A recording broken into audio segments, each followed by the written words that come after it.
Okay, so my name is Dieter Roelstrater.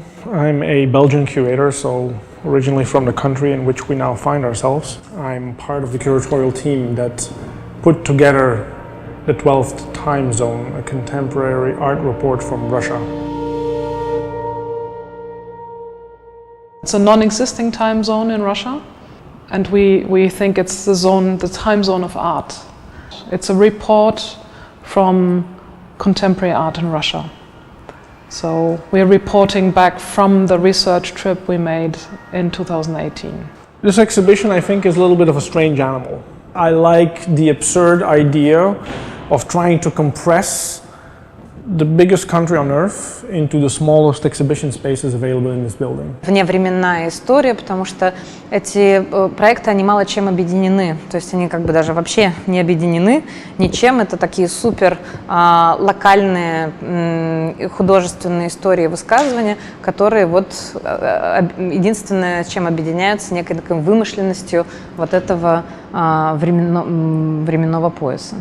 So we understood very early on that we needed to make a particular kind of formal decision about how to organize this exhibition, and we basically were reminded of the Trans-Siberian Railway as the organizing principle of the trip, of the expedition. We decided to highlight, well, each city in which the train basically stopped and the caravan stopped for exchanges with the local art ecology. Да, конечно, было много вариантов, что можно сделать, но все-таки мы изначально приняли решение, что эту выставку должны делать именно внешние кураторы. Сначала мне, конечно, казалось, что это какая-то супер, такая примитивная история, что мы берем по одному художнику из каждого города и вот, значит, делаем такой дневник, но с другой стороны, при всех временных ограничениях, которые перед нами были, потому что мы договорились с Бозар на конкретное вот это время, и у нас было действительно ровно полгода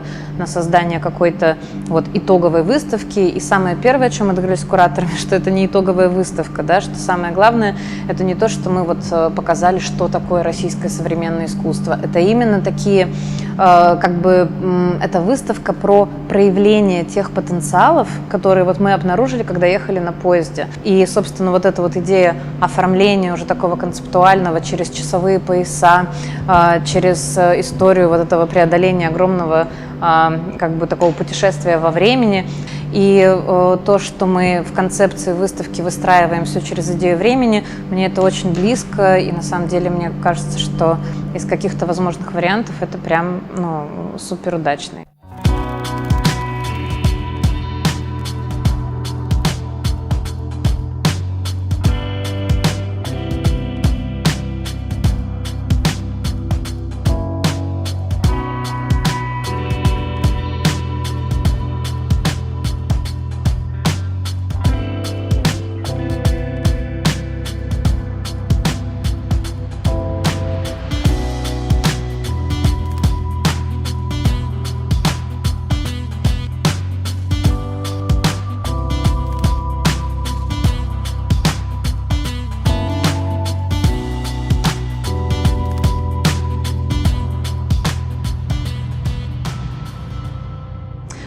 Первое впечатление у меня супер позитивное.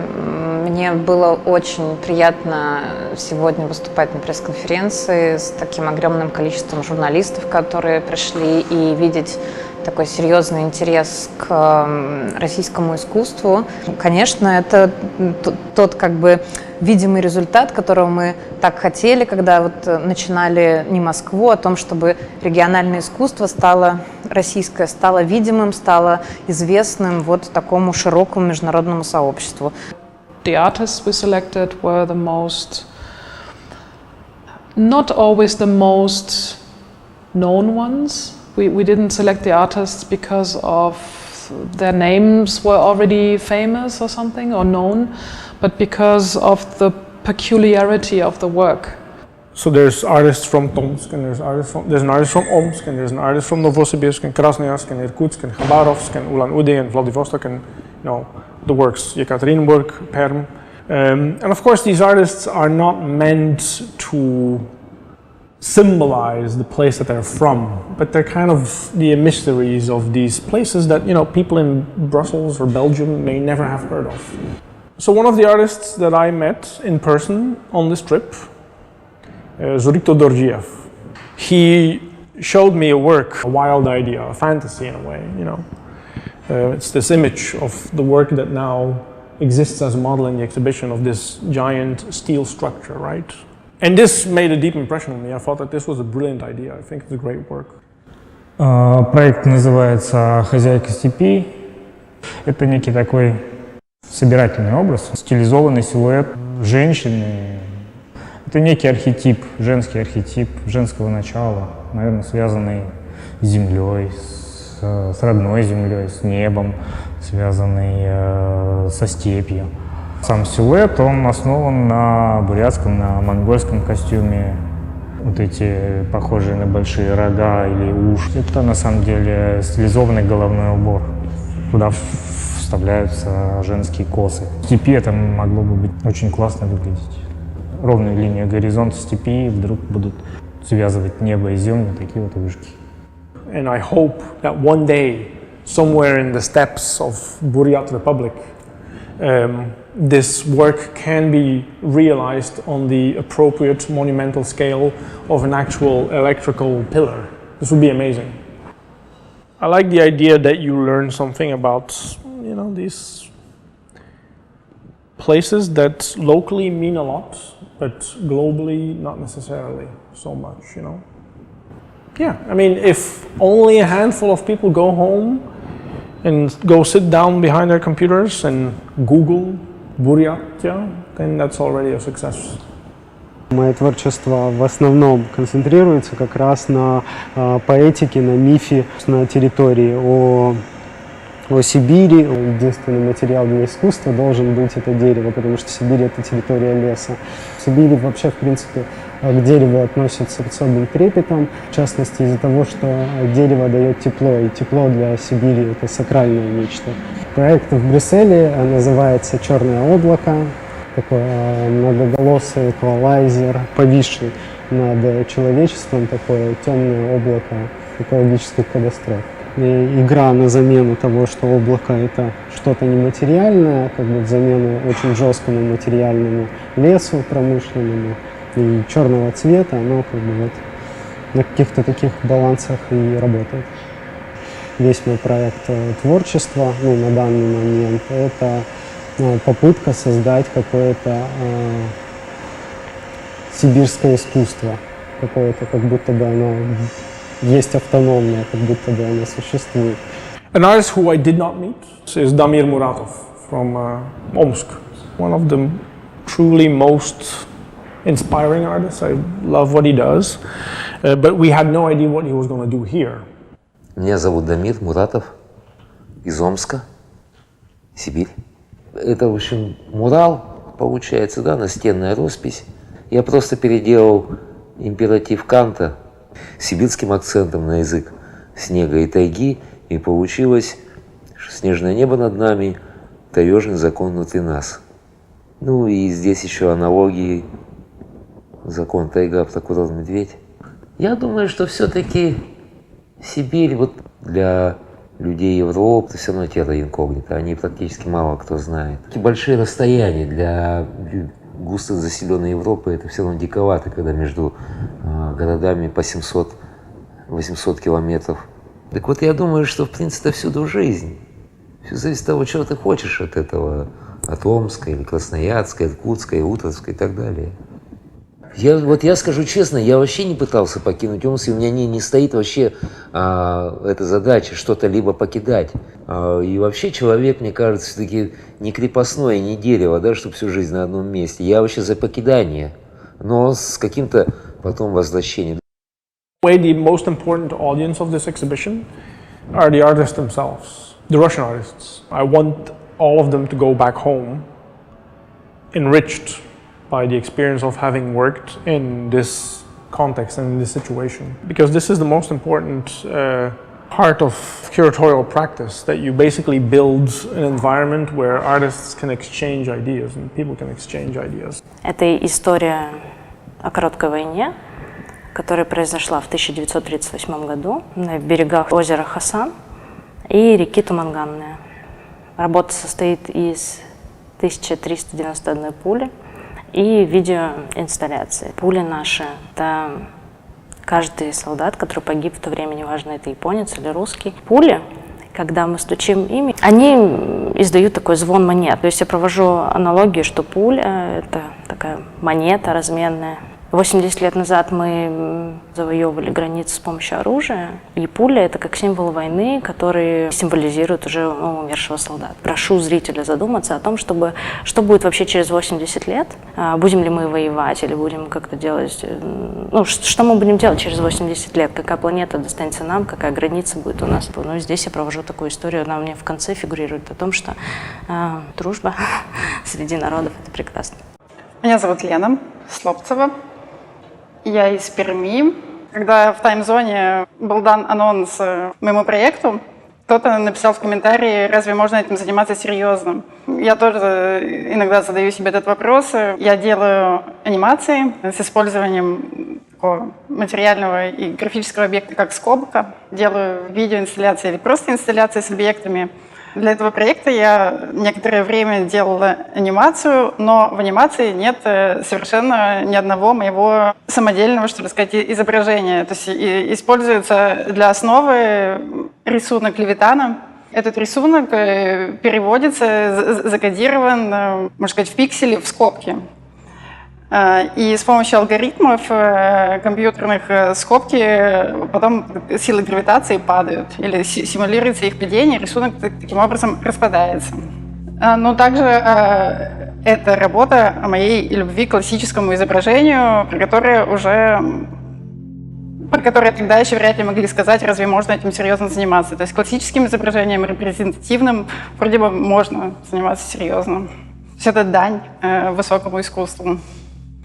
And in the case of someone like Natalia Yudina, for instance, first sculptures of Lenin and a carpet of Gagarin, like these are the familiar symbols, of course, that people of an older generation in Belgium grew up with as the face of the Soviet Union, the other world, you know. В своем искусстве «Страшные сибирские сны» я работаю с мехом. Исторически сложилось, что богатая сибирская пушнина была лакомым коммерческим предприятием времен экспансии русского царства и по сей день является предметом сибирской роскоши.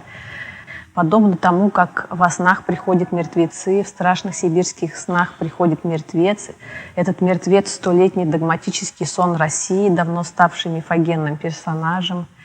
Но во сне табу ослаблены, поэтому он является как заяц-беляк, обросший на зиму шерстью и столетним седым мехом. Укутывание в мех вождя, лидера коммунистического брутала — это укрощение мачистской силы сибирской фемины. Подобно Юдифе я усмиряю своего Алаферна, белокурое бестие убаюкивает седого монстра колыбелью забвения на белых пуховиках сибирских снегов. Вы знаете, что мой родной город Томск называют сибирскими Афинами. В страшных сибирских снах я связываю инфратонкой нитью эвклидово-герметичное миросозерцание с брутальным сибирским сознанием. Страшные сибирские сны можно трактовать как охоту на идеальную комбинацию, которую можно создать посредством интеллекта и определенных эстетических практик. Привести маленькую экспозицию страшных сибирских снов из Сибири в Центр изящных искусств «Базар» в Брюсселе очень важно для меня. Это возможность встречи с искусством, возможность экспонировать искусство цивилизованным способом, возможность привести частичку сибирской мифологии, возможность коммуникации и возможность непосредственного участия в художественной ситуации. Поэтому это приглашение стало для меня пробуждением от сибирской зимней спячки. Да, меня зовут Антон Виноградов, я работаю с фотографией, перформансом. Я из Нижнего Тагила, начал заниматься искусством, когда уехал в Санкт-Петербург. И когда я вернулся назад и начал гулять вот по этим местам, то они меня как-то вдохновили на создание вот этих фотографий. То есть это место, где я в детстве, там, в классе 5 прогуливал школу. Ну, мне кажется, фотография такая часто говорит нам про время, про прошлое. Для меня не важно, как этот объект, то есть что там после моих фотографий там это все убирается и ничего не остается. То есть для меня важна именно документация. Больше похоже на какое-то приключение, как в книгах. Хотя ты там не сражался с пиратами, но ты просто куда-то шел, как путешественник, и что-то открывал для себя какие-то новые места. Вот, и это, мне кажется, еще про взросление в таком городе. То есть, когда ты родился, и ты вот видишь эти дома, как бы они тебя сопровождают все детство. И они, может быть, кажутся чем-то неважным, но на самом деле это как, часть твоей идентичности. Время – это вещь, которую мы не можем никак повлиять. Оно все время бежит, и ты как бы с этим ничего не можешь сделать. А когда ты вот возвращаешься в это место, ты как бы его берешь под контроль. То есть ты раз и схлопываешь его, и ты как бы становишься в какой-то момент властелином этого времени, и это такое приятное ощущение. Я считаю, что одна из тоже как бы миссий проекта «Не Москва» — это в том, чтобы люди вообще начинали ездить и не бояться расстояний, и понимать, что как много всего интересного происходит помимо Москвы, как важно доехать до Екатеринбурга, как важно съездить на Байкал и найти там не только природные красоты, а вообще-то как бы познакомиться с современной культурной сценой. It was a beautiful trip, as we have said on a number of occasions. The weather, I mean, this was funny. I returned to Chicago and I told everyone I just came back from Siberia, and everybody asked, "Wow, it must have been cold." And I'm like, "No, it's summer. It's 35 degrees. It's hot. It was hot." It's funny, but it also gives you a sense of how little people know about this huge part of the world. I'm just struck by the fact always that art is everywhere. Like even if we would have gone to Norilsk or Murmansk or Petropavlovsk-Kamchatsk, there would have been art there too. And it's kind of like a universal presence. Wherever people gather, wherever people live, at some point, art will just appear in their lives, they'll make it. I'm surprised again and again when I travel that, I can go to places sometimes I've never heard the name of, and then I meet people who are thinking about very similar questions, or who are, concerned with similar, problems or topics or themes, and that's something that kind of gives me you can call it optimism or something. Мой главный личный инсайт после этой поездки, наверное, в том, что я поняла, что нет пустых мест. Что вот это вот ощущение, что есть какие-то такие слепые пятна, где ничего не происходит, где нет никакой ситуации, где современный искусство такой дичок непонятный, этого нет. То есть везде есть уже сложившиеся какие-то сообщества, везде есть такие либо институции, либо протоинституции, везде есть энтузиасты, везде есть художники, кураторы, люди, которые хотят в этом себя видеть, хотят в этом развиваться и вообще имеют амбиции, в том числе международные. И вот это, наверное, для меня было самое главное открытие, что потенциальные и широко неизвестные территории, они все готовы для работы, для этого взаимодействия, и просто действительно требуется очень много усилий и большая работа для того, чтобы их вытаскивать и, собственно, их включать вот в этот глобальный художественный мир. I would like to go back and see more. I want to go back to Russia and see more. This is the kind of project where, in a way, you have to commit for a couple of years to make sure that it really pays off and is productive. This is not like a one-shot. It's not like a one-shot adventure. Yeah, I hope that for some this is the continuation of an ongoing international dialogue, and for some I hope that this will be the start of one. That's all I can do.